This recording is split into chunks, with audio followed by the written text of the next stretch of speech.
Based on the books by J.K. Rowling, the Harry Potter franchise is one of the biggest in film history. Full of magic, both literally and figuratively, these imaginative, highly interesting worlds are filled with engaging characters, which makes them really special. But what's the best Harry Potter film? Well, there are 10 of them out at the minute, including the Fantastic Beasts movies. So, from 10 to 1, worst to best, here are the Harry Potter films ranked.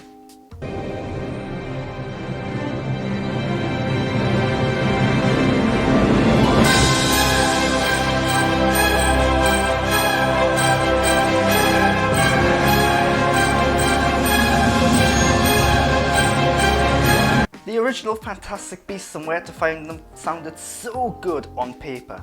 It's the world of Harry Potter in the 1920s in America by a screenplay written by the original author J.K. Rowling herself. So what could possibly go wrong? Well, it was a little dull. The characters were bland, the world wasn't all that interesting either. In fact, it felt a bit lifeless, to be honest. There were CGI environments that just didn't feel real and felt a bit on the empty side, and because it was J.K. Rowling's first foray into the screenwriting format, she was clearly still trying to work out some of the kinks and figure out how to do it. But it did have some decent comedic moments and some alright action beats, and Colin Farrell was in there as well. He was probably the best thing about the whole film. So setting a pack of dangerous creatures loose here was just another accident, is that right? Why would I do it deliberately? To expose wizard kind. To provoke war between the magical and non-magical worlds. Mass slaughter for the greater good, you mean? Yes. Quite. I'm not one of Grindelwald's fanatics, Mr. Graves. It's saying something when Colin Farrell, who's the side character, has the best, most interesting and captivating story in the whole film.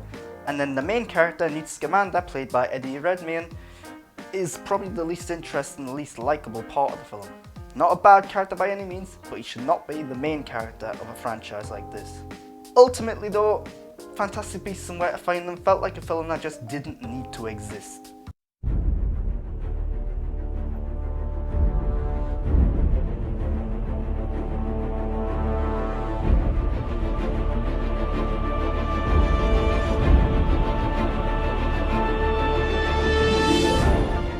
Harry Potter and the Deathly Hallows Part 1 is a tough film to get through. The first half of the film is full of great, cool action moments and really interesting events. The problem is that none of these events and sequences really come to their full fruition because of some poor framing and direction. So for example, in the first half of this film, tons of stuff happens to characters that we've grown to love and care about across the entire franchise. But all of this happens off screen. We don't get to see it. So they kill off certain characters that we really like and admire, but we don't get to see it. And then it becomes a snowfest. The second hour of the film is a dragged out, boring film, plain and simple. It goes all dramatic where the characters are literally left wandering around the woods arguing amongst each other. Then it ends with an animated sequence. While visually great and interesting, it feels completely out of place in this film, and then tops it off with an action scene that isn't really all that exciting. Even if you consider this part 1 of a 2-part story, which you kind of have to in a way, it's tonally and pacing wise completely different to part 2.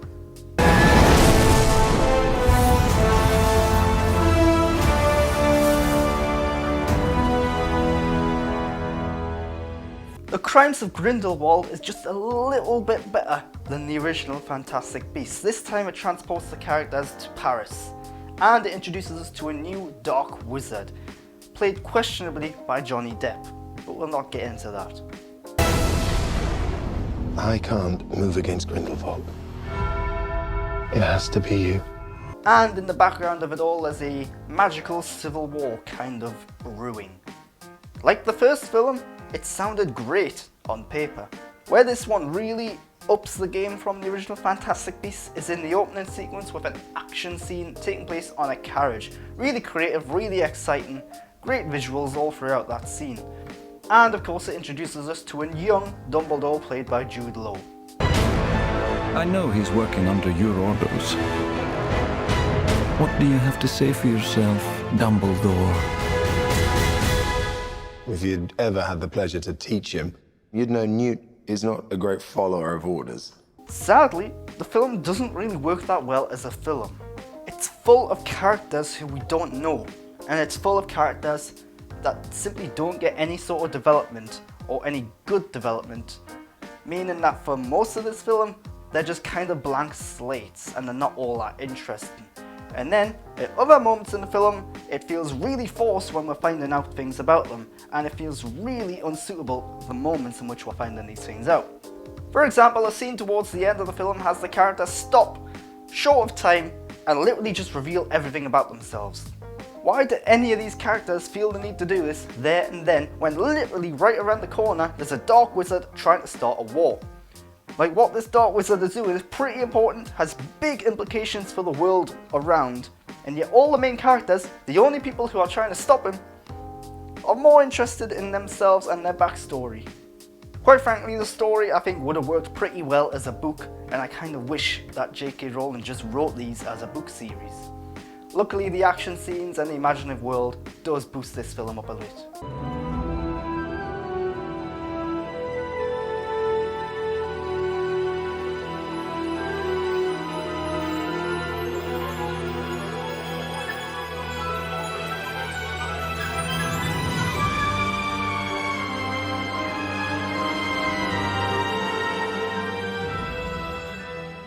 Order of the Phoenix is the one Harry Potter film I really think struggles to adapt its book. So much content from the book has been omitted here, and it shows in the film.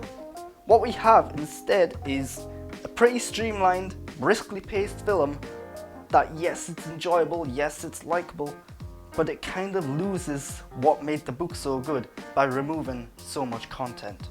And in fact, so much of the later Harry Potter movies, from like the third film, maybe even the fourth film onwards, suffer the same thing. Luckily, Dolores Umbridge is there, playing a brilliant villain who you love to hate.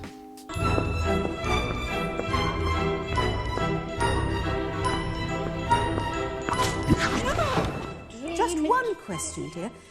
You've been in this post how long exactly?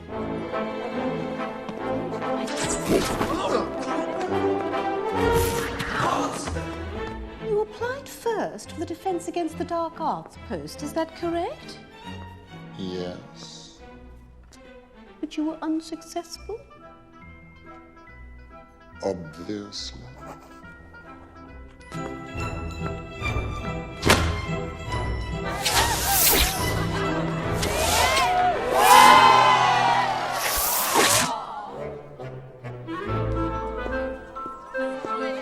You also have Harry Potter becoming a teacher of sorts.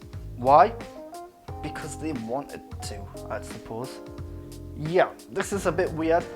This is a kid who's only ever managed to pull off certain amounts of spells, certain types of spells throughout the series up to this point. He's by no means a great wizard. So why does everyone want him to teach them how to battle Voldemort when so much of the past stuff that he's done, so much of his success in the past has been down to luck and the support of others? Yeah, it doesn't quite make sense, and it seems like they're trying to force Harry to be a bit of a hero when he's not as heroic as they're making him out to be. This is one of the more enjoyable films later in the series, mixing action, comedy, thrills, horror, and so on and so forth. Oh, and then there was the moment we've all been waiting for. Two of the greatest wizards ever, Voldemort and Dumbledore, finally meeting and doing battle. It was awesome.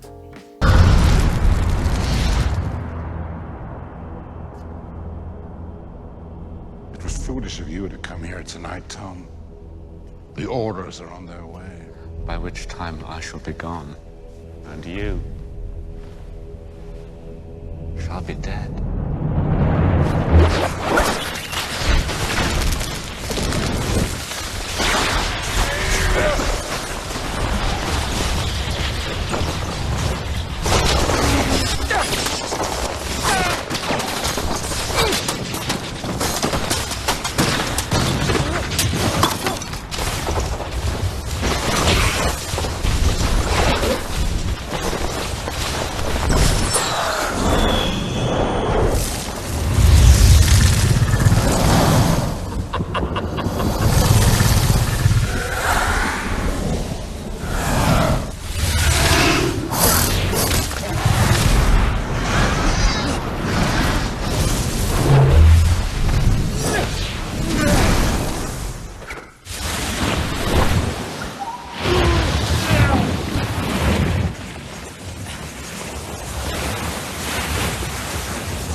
The final Harry Potter movie is a roller coaster ride, essentially, full of big action moments and big revealing dramatic moments. The problem is that the build up to this was so long and dragged out.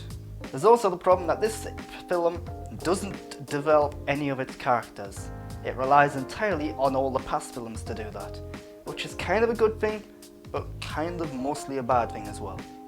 So for example, in the past movies, Voldemort was a villain with a lot of depth. He had reasons behind everything he was doing, he had a plan in motion, yet in this villain, he's just kind of doing bad things for the sake of being bad, and he's reduced to being a bit of a stereotypical mustache-twirling bad guy. Also, as the final film in this franchise, it puts so much attention on the three leads. Again, could be a good thing, could also be a bad thing, because this is a franchise full of great, interesting, lovable characters, and yet most of them, in fact almost all of them except for the three leads, just kind of vanish and get no closure whatsoever.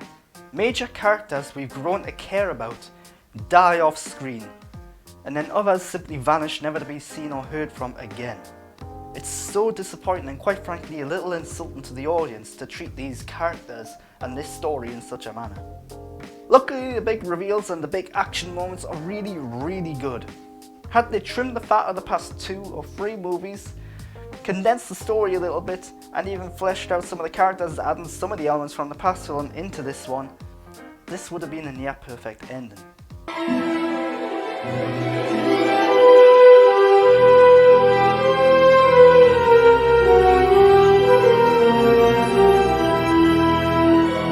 The second Potter movie adds an element of horror to proceedings, and the cast has now grown up a bit. It also introduces us to the best dressed wizard ever, Gilderoy Lockhart, played brilliantly by Kenneth Branagh. Nice big smile, Harry. Together you and I rate the front page. Ladies and gentlemen, what an extraordinary moment this is. When young Harry stepped into Flourish and Blots this morning to purchase my autobiography, Magical Me, which, incidentally, is currently celebrating its 27th week atop the Daily Prophet bestseller list. He had no idea that he would in fact be leaving with my entire collected works, free of charge. Now, ladies. Sadly, the film is really on the long side, and some of the reveals and revelations towards the end of the film leave you scratching your head more than anything else. There are also 1 or 2 little nagging elements introduced in this film that then have effects on later films and continue to be effects in later films. For example, Harry Potter, as it turns out, is a compulsive liar, and every bad thing that ever happens to him in this franchise is usually because he hasn't told anyone what the hell is going on. Then there's this moment. What's going on here? Come on, make way, make way. Potter, what are you... Mrs. Norris? You've murdered my cat. No. I'll kill you. I'll kill you! The caretaker of the school literally threatens to kill a student. He wasn't joking, he meant it, and nobody bats an eyelid. These sort of things happen throughout the Harry Potter franchise, and they're really odd and bizarre because it seems there are no laws or order in Hogwarts or in magical society. So it feels really just out of place to have this sort of stuff happen. And it happens throughout the franchise, but there's a lot of it in this one particular film. Luckily, the thrills and the central mystery really win out in the end of the day, making this an enjoyable film and a worthy sequel to the original.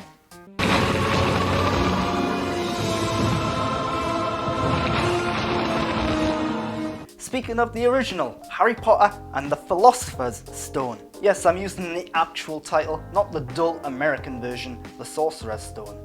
Philosopher's Stone has a hell of a lot of world building to do, and that's essentially all this film is. It's establishing the world and introducing us to all of these characters. There's not a lot of actual story between the beginning moments and the end moments. Thanks to John Williams' score and the oversaturated look of it all, it's very warm, very welcoming, very accessible.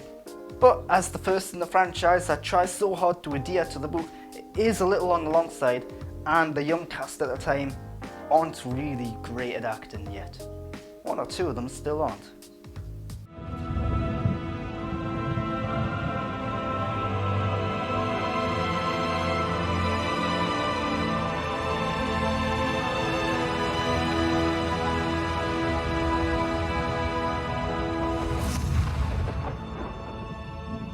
Harry Potter and the Half-Blood Prince is a tough one to watch for numerous reasons. It's dark, it's slow, and it's moody. And because of that, it's tonally at odds with almost every other film in this franchise. So yes, it's on the slow side, but I would argue that it's more methodical and deliberately slow. And because of that, it nails what it wants to be and it sticks to it. It continues to do this throughout the film, where it builds up towards the end when Dumbledore and Harry leave the school to go on a little adventure. This adventure then firmly establishes the plot for the later films in the franchise. And it gives us one last look at just how powerful a wizard Dumbledore can be. And then there's that emotional ending.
The third film, Harry Potter and the Prisoner of Azkaban, is where the franchise really gets going.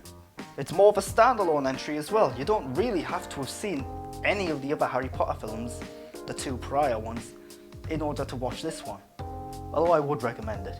It's darker, the kids are now a bit more grown up, they're better at acting, it's better paced and it's shorter too. Hell, in almost every way, shape and form it's better than most of the Potter films on this list. The only reason this isn't my number one is because it made some changes from the first two, such as the look of the franchise, which I think is cool and great, but it kinda loses some of its magical charm and its welcoming, accessible nature. Meaning that this can be a bit like a slap in the face. It's like, look, this is what Harry Potter was, bang, this is what it is now. What it is now is good, but it's not what it was.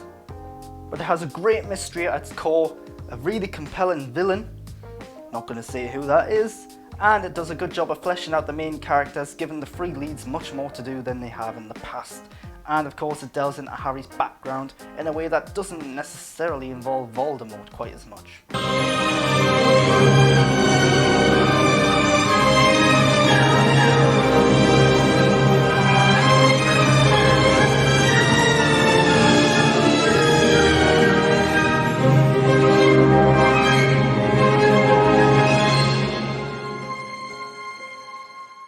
Goblet of Fire is my favourite Harry Potter movie. It mixes things up, introduces us to a tournament that adds a lot of cool action moments into the franchise. Harry Potter and the Goblet of Fire is my number one Harry Potter movie. It mixes things up and it introduces us to the Triwizard Tournament, which adds a lot of cool, interesting action moments to this film. It starts with the Wizard World Cup, fleshing out the world even more, expanding on things in a really interesting way, and it then dives into the villains, taking off from there, making the villains really captivating and interesting, unlike any previous Potter movie had done. With a great cast and a new, and in my opinion, an improved Dumbledore, this film takes what was great from the past 3 films, adds in its own few little twists here and there, and makes a near perfect Potter movie. Then there's the ending, the return of the big bad, Voldemort.